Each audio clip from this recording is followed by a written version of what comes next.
le professeur Éric Vibert, donc de l'hôpital Paul Brousse à Villejuif. Expert national qui parle devant l'expert international. Merci. Merci Karim, en tout cas, pour cette possibilité de parler du cas du cholangiocarcinome périlaire non résécable. Bon, j'ai mis non résécable entre guillemets, vous allez comprendre. Donc, on parle de quoi? On parle d'une petite tumeur fibreuse, infiltrante et lymphophile aux limites radiologiques floues. Ça, c'est le cholangiocarcinome périlaire qu'on connaît tous, avec une tumeur pour laquelle souvent il est difficile de déterminer justement la résécabilité parce qu'on a du mal à voir les limites de la tumeur et c'est pour moi le principal problème de cette tumeur. Alors aujourd'hui, qu'est-ce que c'est que le cholangiocarcinome périlaire? Comment on le traite? Eh bien, il y a deux formes, des formes résécables.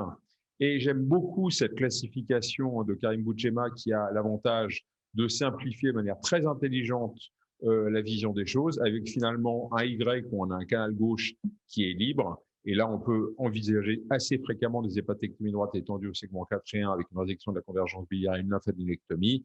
Et le X où là, on a un canal gauche qui n'existe plus et donc une nécessité de pousser de l'autre côté pour faire des hépatectomies gauche étendues au secteur antérieur avec la convergence biliaire. Et là, évidemment, c'est un peu plus compliqué et plus morbide en général. Donc, de l'autre côté, nous avons les cholangiocarcinomes non résécables. Donc, le cholangiocarcinome non résécable, c'est celui pour lequel on est d'emblée à se dire qu'on est dans une maladie qui atteint les deux convergences biliaires ou qui se développe sur une cholangite sclérosante. Et on va en reparler un petit peu dans cette présentation. On sait que c'est la radiochimiothérapie puis ensuite la transplantation hépatique précédée d'une laparotomie exploratrice avec un curage ganglionnaire pour justement une analyse histologique précise qui permet d'obtenir des bons résultats. Et la maladie n'est absolument pas résécable lorsqu'on a des métastases hépatiques à distance, voire même dans le foie. Donc, lorsqu'on parle de résécable, faut voir aussi de quoi on parle.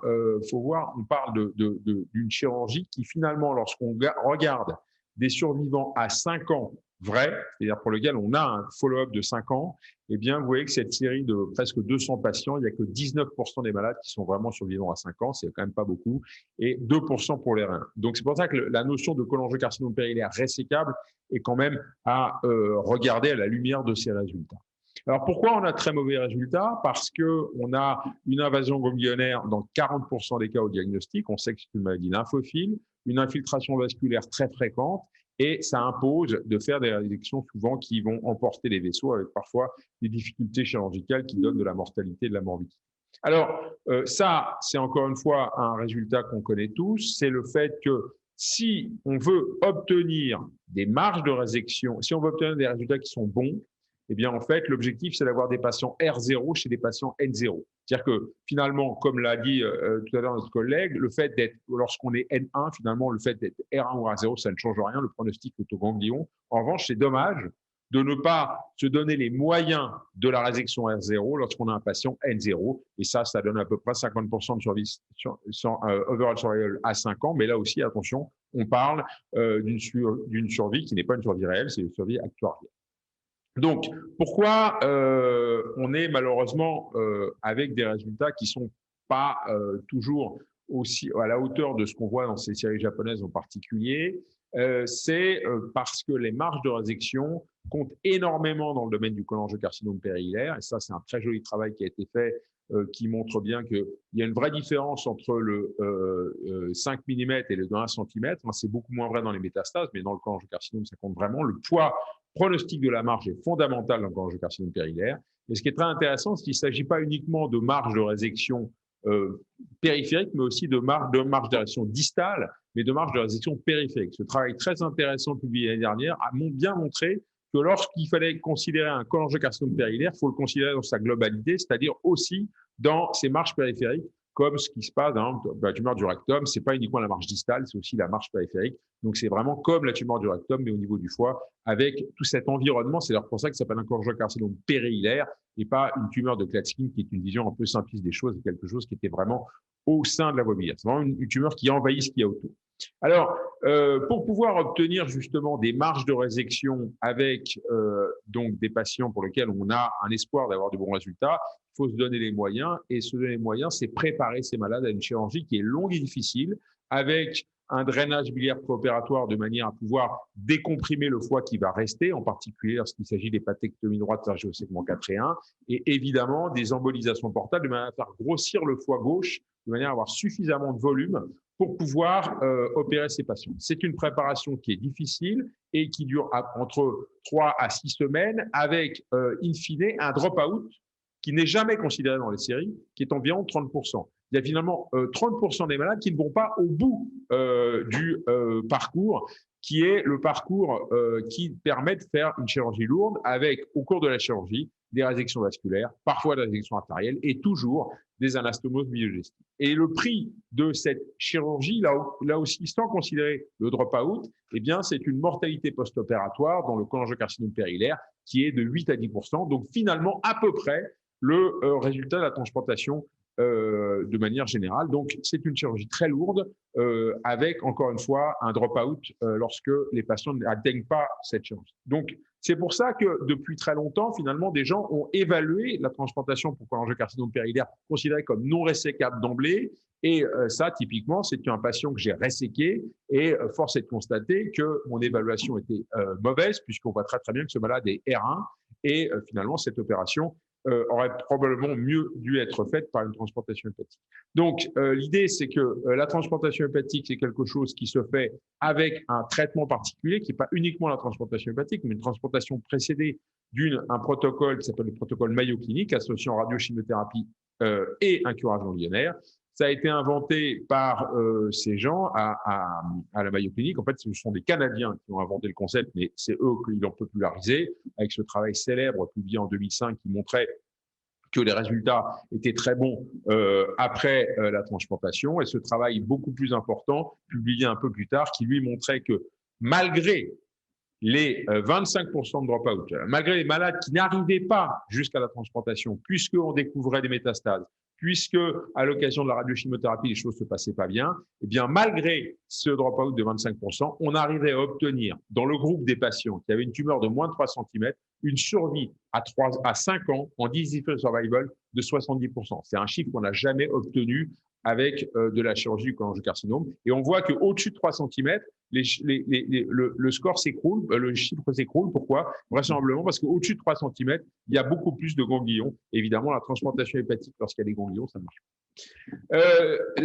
Maintenant, la transplantation pour cholangiocarcinome, pendant très longtemps, il y a eu des essais qui sont posés la question de l'intérêt ou pas de faire une chirurgie, un traitement néoadjuvant. Maintenant, les choses sont très claires. Il y a eu cette méta-analyse qui a justement comparé les séries qui faisaient un traitement néoadjuvant ou pas de traitement néoadjuvant, et les résultats sont sans appel. Vous voyez, 65% de survie à 5 ans versus 32%. Donc, clairement, il y a un intérêt à faire un traitement par radiochimiothérapie préopératoire qui précède, encore une fois, le curage ganglionnaire. Et ce qui est intéressant, c'est quand vous regardez les pièces d'explant de transplantation hépatique qui ont été faits pour Mayo Clinique, indiscutablement, le traitement néoadjuvant, lorsqu'il fonctionne bien, donne des très, très bons résultats, puisque vous voyez que ce sont des patients qui sont quasiment guéris après la radiochimiothérapie, lorsqu'il n'y a plus de la transplantation, lorsqu'il n'y a plus de tumeur sur la pièce. Donc, c'est pas uniquement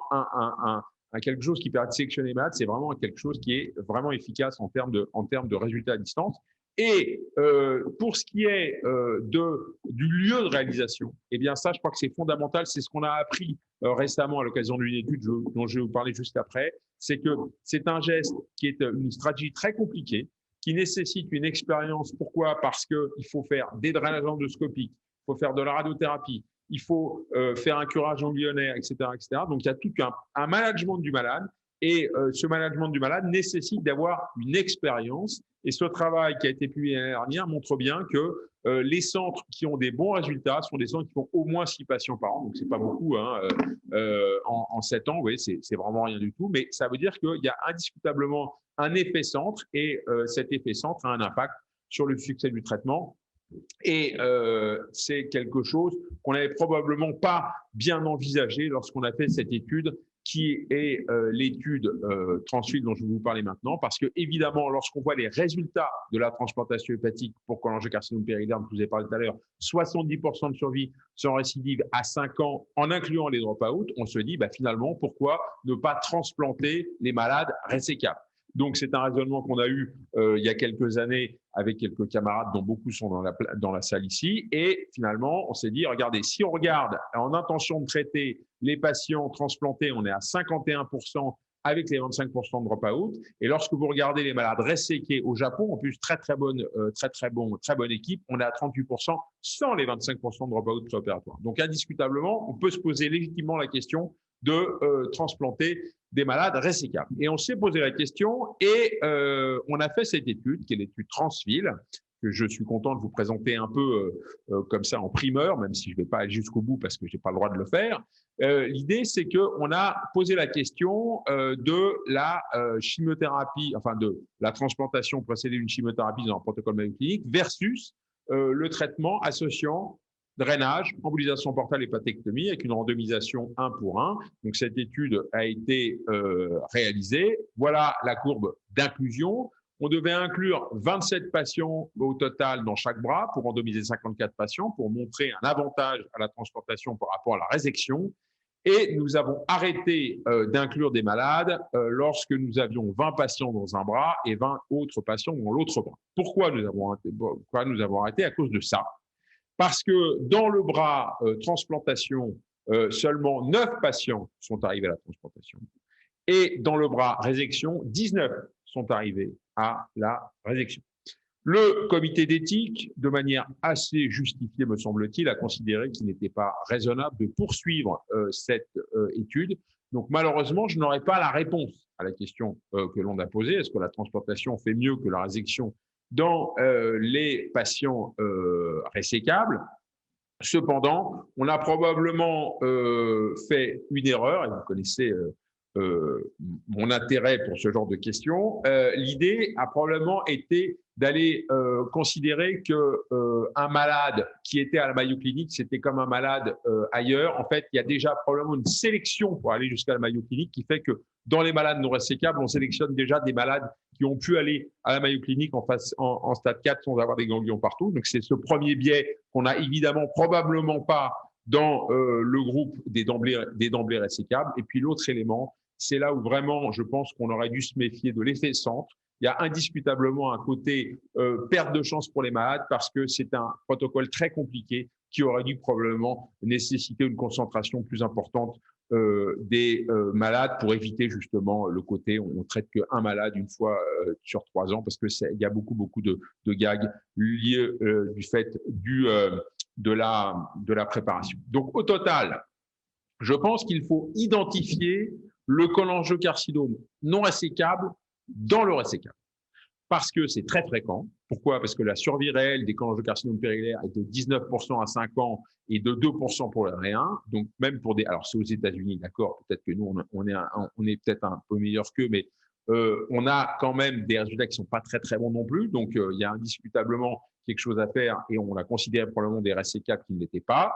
C'est dangereux de ne pas le faire.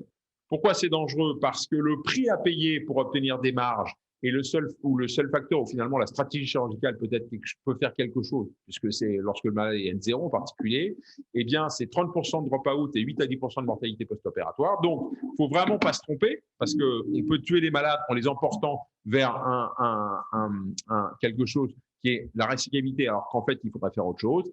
Et l'autre chose en question, c'est probablement le protocole Mayo Clinique, où là, il faut réfléchir justement à ces formes qui sont non résécables, potentiellement d'ailleurs qu'on aurait pu considérer comme résécables. Malheureusement, je n'aurai pas la réponse à vous donner parce que je ne peux pas vous répondre. Mais ce que je crois comprendre, c'est que c'est un protocole pour lequel on n'aura pas la réponse, mais on a probablement nécessité de poursuivre et peut-être d'aller sur une meilleure analyse de ce qu'est la résécabilité du cholangiocarcinome périhilaire, de manière à pouvoir proposer des transplantations à des malades où, en fait, ce sont des non résécables qu'on considère comme résécables. Voilà. Merci de votre attention. Merci Eric, et c'est Philippe Bachelier qui va être ton discutant, qui je crois n'a pas de diapositive, mais tout dans la tête, bien classé. Alors non, je n'ai pas de diapositive. D'abord, merci de m'avoir invité. Je n'ai pas de diapositive parce que peut-être privilège de l'âge, privilège de celui qui parle en dernier. Non, soyons un peu plus sérieux. Quand j'ai vu la présentation d'Eric, je me suis dit, je vais peut-être faire des diapos, puis finalement, j'ai regardé une deuxième fois et je me suis dit, bah, tout est là. Donc, pourquoi faire des doublons? Ça n'a pas beaucoup d'intérêt. En revanche, je suis pas. On peut transformer la conclusion parce que je pense qu'il faut chercher. Lui dit de chercher des non résécables chez les résécables. Moi, je dirais l'inverse. Chercher des résécables chez les non résécables. Parce que dans la vraie vie, alors il y a des centres qui reçoivent les cholangiocarcinomes comme ça, qui sont tout frais, qui viennent de sortir du cabinet du médecin généraliste où ils sont arrivés tout jaunes. Donc, ils sont tout frais, on les envoie tout de suite dans le centre expert, et là, c'est bien. C'est bien parce qu'on peut faire un bon diagnostic de l'extension biliaire, de l'extension vasculaire, mais surtout de l'extension endobiliaire. Dans la vraie vie, et notamment dans l'Est de la France, malheureusement, il y a des endoscopistes qui sont un peu virulents et qui vous envoient le malade en disant, ben voilà, non, c'est un non résécable, c'est un stade 4, alors j'ai mis une endoprothèse. Alors évidemment, l'endoprothèse, elle est mise par l'endoscopie, donc elle ne va pas dans le foie gauche, elle va dans le foie droit. Et donc, outre le fait que ça peut embarquer un petit bout de tumeur qui va à droite, bon, c'est pas très grave. Si au final, on enlève le foie droit dans une hépatectomie droite élargie, ce qui est quand même la plupart du temps le cas, c'est pas très grave. Néanmoins, on va pas drainer le foie gauche, parce que faire le tournant dans la convergence qui est obstruée par une tumeur, c'est impossible. Donc, on est confronté à ça. Et quand on arrive avec ce malade-là, il est extrêmement ensuite difficile de savoir si c'est résécable. Et ces résécables, donc je dis, il faut les chercher dans les non résécables, effectivement. Et ces résécables-là, il faut après faire très attention. Il faut faire très attention. Donc, dans notre politique, quand on a la chance d'avoir un malade tout frais, eh bien, on draine les deux foies, à droite, à gauche. On fait un bon cholangiogramme qui est souvent, je dirais pas plus performant, mais qui est un complément à la bile-IRM, parce que la bile-IRM, bon, les qualités des bile-IRM sont pas forcément identiques, et puis c'est pas toujours évident de bien voir l'anatomie des voies biliaires avec une IRM. Donc on fait ça, ce qui permet de drainer d'emblée, chez le malade qui arrive, de drainer le foie potentiellement qui va être conservé dans le cas d'une résection. Ça peut être le droit, ça peut être le gauche. Moi, je ne suis pas capable, quand le malade arrive, de dire, là, sur un simple bile-IRM, on va faire ça ou ça. C'est beaucoup plus difficile que ça. Et donc, je crois qu'il faut vraiment s'orienter vers un bilan sur un malade qui est frais. Et ce malade frais doit avoir une bile-IRM, doit avoir un cholangiogramme, doit avoir un drainage percutané sans franchir la tumeur, si possible, et un bon angioscanner pour voir un peu les vaisseaux. Après, les PET scans, etc., voir les envahissements ganglionnaires, je crois que tout a été dit, on ne va pas revenir là-dessus. Donc, ma question est, finalement, qui s'adresse non seulement à Eric, mais à l'ensemble de l'Assemblée, c'est comment éviter que des gastro-entérologues un peu trop virulents vous mettent des endoprothèses partout avant qu'on ait fait le diagnostic. Alors qu'on met des endoprothèses après, lorsqu'on a établi la cartographie des lésions, pas de problème, mais avant. Comment faites-vous? Micro pour Eric, puisque tu es interpellé sur cette question. Non, comment faire pour éviter que les gastro-entérologues ne drainent d'emblée des cholangiocarcinomes périlaires? Je pense que le problématique, c'est un problème de parcours de soins et malheureusement, je n'ai pas la réponse. C'est très clair qu'il faut. Mais je trouve que là, en tout cas, en région parisienne, les choses vont un peu mieux. De plus en plus, je trouve que les gastro-entérologues nous appellent. Pardon? Ouais. Ils nous appellent un petit peu avant. En tout cas, j'ai 2-3 correspondants qui, je trouve, font assez bien les choses. Je suis complètement d'accord avec toi. Hein. Je veux dire que c'était un peu aussi, on m'avait demandé de parler des cholangiocarcinomes périlaires non résécables. Donc, j'ai voulu essayer de montrer que finalement, dans les résécables, force était de constater que les résultats étant ce qu'ils sont, il y a quand même pas mal de fois où on se trompe. Et comme il y avait potentiellement une place à la transplantation hépatique chez les non ressécables, il n'était pas délirant de ne pas se poser la question. Mais je suis d'accord avec toi, l'objectif, c'est évidemment de pousser autant que faire se peut la chirurgie lorsqu'on peut la faire et se donner les moyens de le faire. Le seul sujet, c'est que faut pas se tromper parce que c'est une chirurgie qui est mortelle, hein, avec 8 à 10% de mortalité. Et puis, toutes les séries chirurgicales, toutes négligent le drop-out préopératoire. C'est-à-dire que c'est un long trajet d'avoir le drainage, l'embolisation portale, etc., etc. Donc, moi, je suis parfaitement d'accord avec toi. Il faut avant tout avoir un staging initial correct avant de mettre des drains. Il faut les mettre au bon endroit. Et la question, c'est est-ce qu'il n'y a pas des situations où aussi on peut faire des hépatectomies d'emblée sans drainage? Je pense en particulier à des hépatectomies gauches où là, on enlève un volume de foie moins important, ce qui permet d'aller éviter de faire le drainage, l'embolisation portale. Je ne sais pas quelle est ton expérience à Strasbourg, mais lorsqu'on a un malade qui vient avec un ictère, mais qui n'a jamais été drainé et chez qui il faut envisager une hépatectomie gauche, eh bien, on a tendance à la faire d'emblée. Quelle est ton expérience sur ce point? Comme je viens de dire, on n'a pas cette chance-là. Donc, il y a eu un drain dans le foie droit, donc le foie droit est déjà infecté, donc c'est déjà réglé, il faut le redrainer si on veut le conserver. Si par hasard, j'avais ce type de malade, je le drainerais quand même. Ah oui? Oui, quand même, parce que je crois qu'opérer un foie en stase, chez les malades qui sont tendance tous à être maintenant en surcharge pondérale, alors qu'on joue sur des volumes de foie et des fonctions hépatiques extrêmement limites chez ces malades-là, parce qu'on est chaque fois sur le fil de rasoir. Et effectivement, le moindre truc, grain de sable, va faire basculer vers une mortalité au post-opératoire. J'aurais quand même tendance à le drainer de façon à être tout à fait sûr sur un bon cholangiogramme que c'est le bon diagnostic qui a été posé.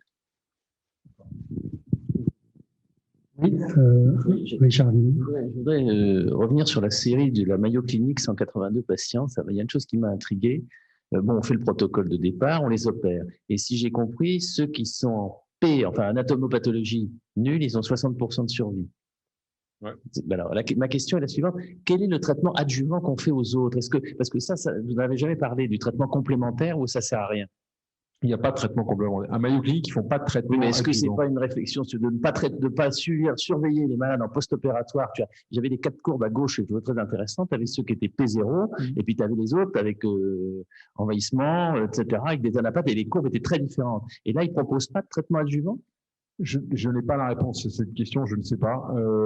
Ce qui est clair, c'est que les malades qui récidivent après un cholangiocarcinome périlaire transplanté, ils récidivent très très vite en général, avec des ganglions, parce qu'en fait, ce sont des malades qui ont... Parce que si les malades récidivent en post-opératoire, c'est qu'au moment où on a fait l'hépatectomie totale, il y avait déjà de la maladie dans l'extra-hépatique. Donc, les résultats de la chimiothérapie étant ce qu'ils sont dans le domaine du cholangiocarcinome, je ne sais pas. En tout cas, je n'ai pas la réponse à votre question, mais c'est une bonne question. Étienne Gédou, et puis, pardon, c'est... Oui. Moi, j'ai une question très innocente, parce qu'on est à milieu de ce que je fais d'habitude, mais dans le protocole Transfil, je n'ai pas bien compris ce qui s'est passé, parce que finalement, qu'est-ce qui est arrivé pour qu'il y ait seulement 9 patients transplantés et presque contrairement à ce que vous dites, est-ce que ça n'apporte pas finalement la réponse à la question qui avait été posée? En tout cas, de manière statistique, on n'a pas la réponse, puisqu'il fallait 27 malades dans chaque bras pour pouvoir répondre précisément à la question est-ce que c'est un intérêt. Donc, je n'aurais pas la réponse à cette question, le protocole a été arrêté. Maintenant, tout ce qu'on peut dire, c'est qu'il y a un drop-out qui est très important lorsque on considère la transplantation hépatique chez des gens qui sont résécables. Ça, c'est une observation très claire, puisqu'il n'y a que 9 malades qui sont arrivés à la transplantation versus 19 en bras résection. Alors maintenant, qu'est-ce qu'on peut tirer de ça?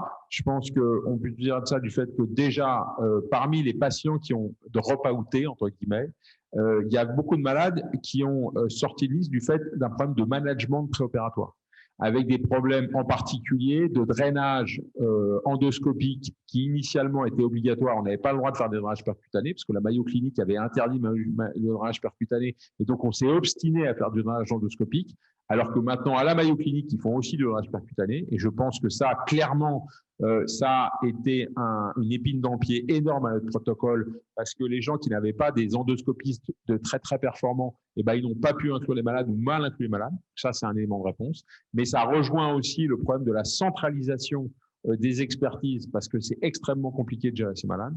Et la deuxième chose, c'est peut-être qu'en effet, lorsque on considère des patients qui sont transplantés à la Mayo Clinique, il y a déjà un biais de sélection qui consiste à arriver jusqu'à la porte de la Mayo Clinique en restant vivant, en étant en une phase 4, que vous n'avez pas lorsque vous prenez un malade réséquable. Voilà. Mais j'ai pas la réponse. Ça ne veut pas dire qu'il faut abandonner. Ça veut dire qu'il faut probablement aller plus précisément dans ce que c'est que le non résécable. Voilà. Mais pour l'instant, on ne peut pas dire que ça soit ouvert au réséquable. C'est pas vrai. Merci pour cette réponse, Eric. Bien, Eric, juste une réflexion. Moi, j'étais très intéressé par ce protocole. On peut aussi se dire que les malades qui ne sont pas arrivés à la greffe et qui font ce drop-out qu'on peut considérer comme très important, en fait, s'ils avaient été réséqués, auraient été des résultats calamiteux. Possible aussi. Tu as tout à fait raison. Je te donnerai la réponse dans quelques mois, lorsque j'aurai les résultats de la survie des réséqués qu'on pourra comparer à la survie des transplantés. Ça, on aura des éléments de réponse, mais on n'aura pas la puissance statistique pour le dire. Mais ce que je peux te dire, c'est que la mortalité post-transplantation et la mortalité post-hépatectomie, c'est la même. Très bien, écoutez, je crois qu'on va clore cette séance. Merci à tous, merci aux orateurs, merci aux discussions et merci à la salle. Au nom de l'Académie, je vous remercie tous de cette excellente présentation. Vous êtes la preuve que la chirurgie hépatobiliaire et pancréatique va aux extrêmes de ce qu'elle peut faire actuellement. Et je vous félicite et je nous félicite, nous, les représentants de la chirurgie française, de vous avoir parmi nous.